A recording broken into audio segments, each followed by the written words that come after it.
Hello, so for this video, we're going to talk about circles. So first, what is a circle? So circle is a round plane figure whose boundary or circumference consists of points equidistant from a fixed point called center. We have the first part of the circle, we have radius. It's a line segment from the center to any point of a circle. Let's have example. So we have here our illustration. So we can name this circle using the center point. So as you can see, our center point is named as X. So therefore, in general, we can name this illustration as circle X. So here, using this illustration, our radius here is the line segment XM or line segment MX. But of course, how are we going to write our answer? So radius here is line segment XM. So do not forget to write the symbol or use the symbol for line segment, or you may have line segment MX. That's it. Okay, next. We also have an idea of congruent circles, by the way. So these are circles with the same radius. For example, we have here two circles. First, we have our circle X and circle Y. As you can see, their radius, we have line segment XP and line segment YD, and as you can see, we do have here congruent symbol, so we have the tick line. Therefore, we can say that line segment XP is congruent to line segment YD based on the tick line given. And of course, we can now conclude that circle X is congruent to circle Y. Okay, next. We have another part of the circle is chord. It is a line segment whose endpoints lie on the circle. So for example, we have this circle A. So again, the circle can be named using the point, the center point of the given circle. So since it's point A, the center point is point A, therefore the name of the circle or the illustration is circle A. So now, let us identify the chord or chords in the given illustration. So it's a line segment whose endpoints lie on the circle. So it's lie on the circumference or the edge of the circle. So as you can see, we do have here line segment. Okay, we have line segment ZY or line segment YZ. Okay, and so you can see we also have line segment XZ or line segment ZX. Okay, so either of those patterns you may write in vice versa. So again, XZ or ZX and then YZ or ZY. So those are example of chords. So line whose endpoints lie on the circle. Next, we have diameter. It's a chord containing the center. So again, chord, it's the line wherein the endpoints lie on the circle or at the edge or circumference of the circle. So given this illustration, this is circle A again, and as you can see, this is our illustration a while ago. So diameter, it's a chord containing the center. So as you can see, YZ do not contain the center of the circle, or it does not pass through the center of the circle, therefore it is not called a diameter. So in general, we have our diameter here as xz or zx. That's it. Okay, next we have arc. It's part of a circle. It is a portion of the circumference of a circle. So we do have an idea also of congruent arcs. These are arcs with the same measure. So again, arcs are part of a circle. It is a portion of the circumference of a circle. Portion. Okay, so let's have example. This is our arc. So as you can see, BC. It's portion of the circle, arc BC. And we do have another example. So we do have here arc DF as well. And of course, we do have a lot of arcs aside from this. But let's say, for example, arc BC is 45 degrees and arc DF is 45 degrees as well. What can we say about the measures of each arcs? They are equal. So measure of arc BC is equal to measure of arc DF. Therefore, we can say that arc BC is congruent to arc DF. So again, congruent arcs have the same measures. So we have here our example. In our example a while ago, we do have arc BC and arc DF. They do have the same measure, which is 45 degrees. And that arc or those arcs are considered minor arc because minor arcs are arc of a circle having a measure less than 180 degrees. So a while ago, those are our examples of minor arcs. The 45 degree arc a while ago, which is arc BC and arc DF. Next, we also have another kind of arc, which is semicircle and major arc. So semicircle, it's an arc of a circle having a measure of exactly 180 degrees. So we all know that one circle is equivalent to 360 degrees and half of it, so semi means half, so half of 360 is 180 degrees. Okay, next is we do have major arc as well. So major arc, it's an arc having a measure greater than 180 degrees. Okay, so let's have example. So using this figure, we do have here circle X. So tell me or give an example of minor arcs out of this given illustration. So minor arcs here, let's have arc. So don't forget to use the arc symbol.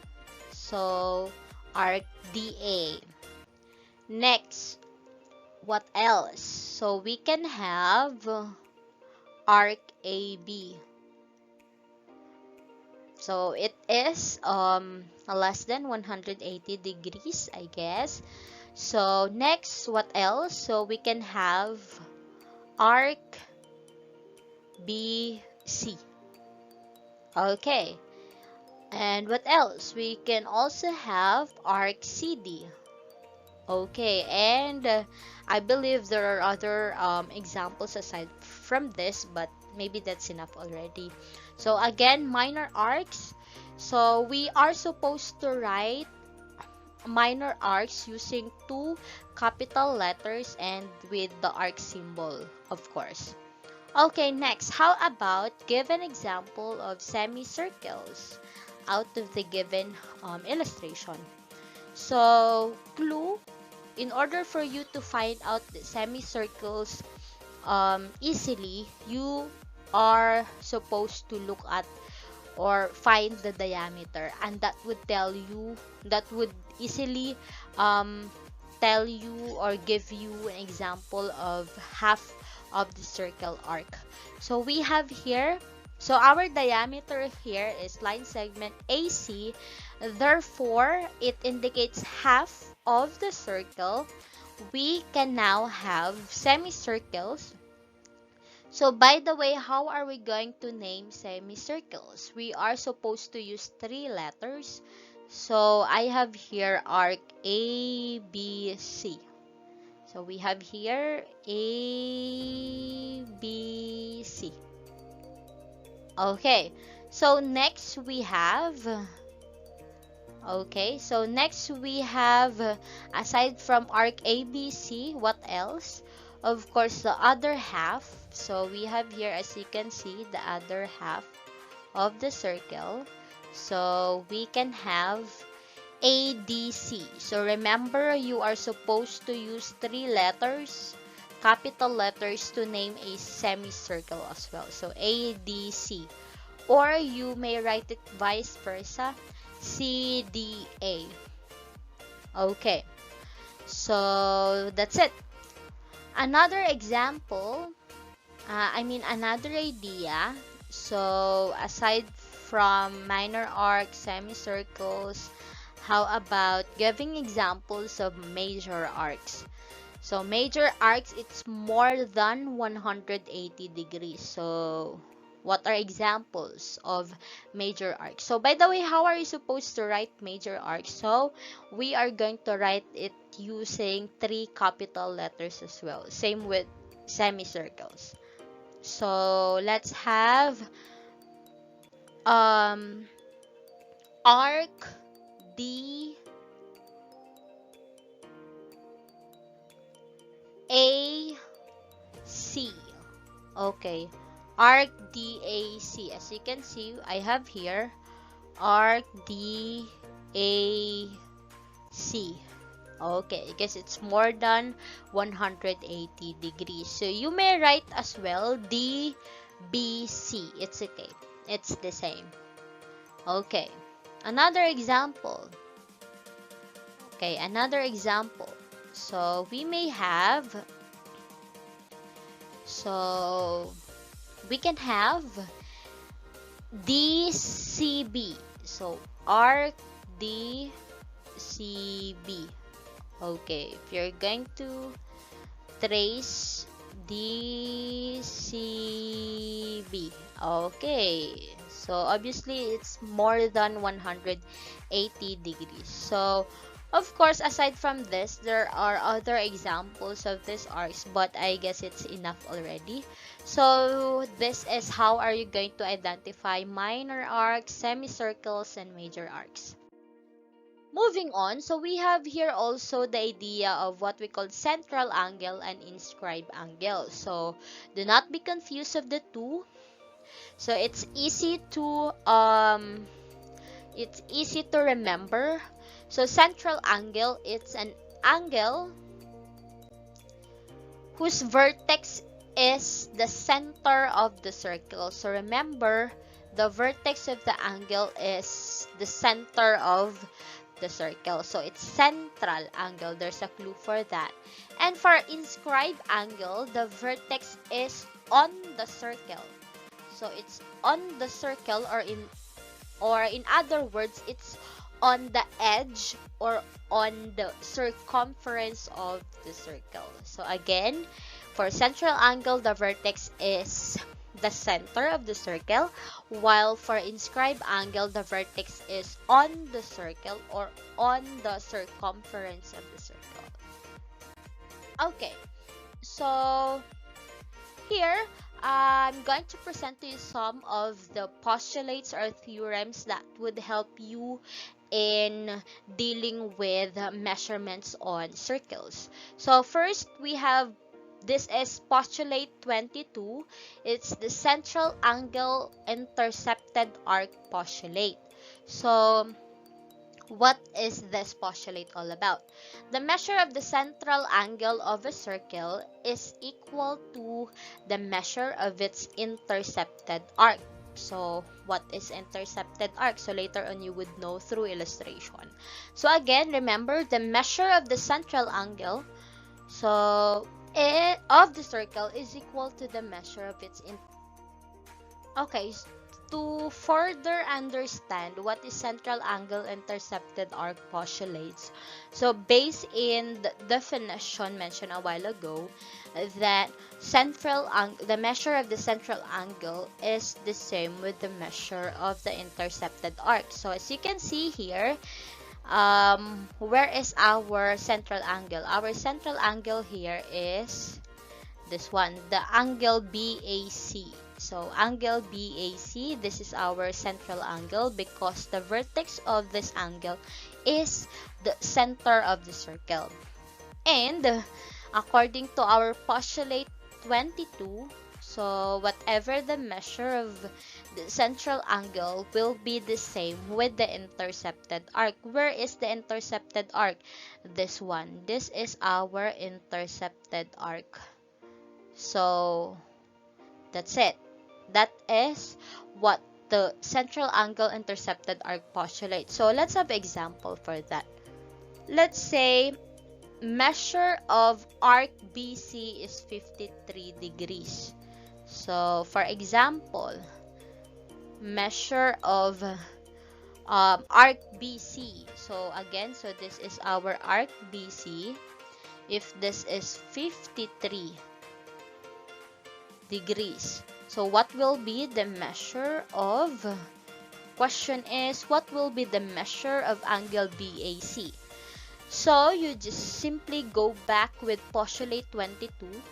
So whatever the measure of the central angle will be the same with the measure of its intercepted arc. So if the intercepted arc is 53, therefore we can say that the measure of angle BAC will be 53 degrees as well. So as easy as that.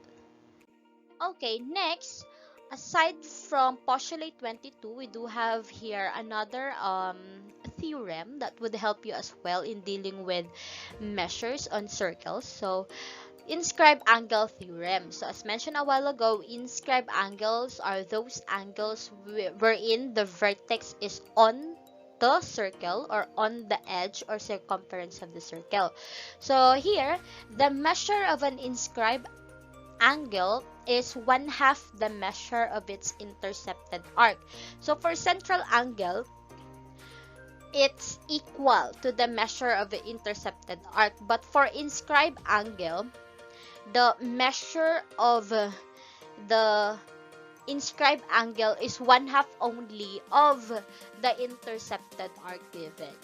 So, okay, so based on the definition about inscribed angle theorem, so of course we need to identify here first in our illustration which is our inscribed angle. So a while ago, inscribed angle refers to an angle wherein the vertex is on the circle. So as you can see here in our illustration, our inscribed angle is angle DAC or CAD. So here, the vertex is on the circle. Now, so following or based on the inscribed angle theorem, the measure of the inscribed angle is 1/2 only of the measure of the intercepted arc, or the measure of the intercepted arc is twice the measure of the inscribed angle. So maybe you will be able to understand more if we will have examples. So for example, let's say measure of arc DC is 120 degrees. So we have here arc DC is 120 degrees.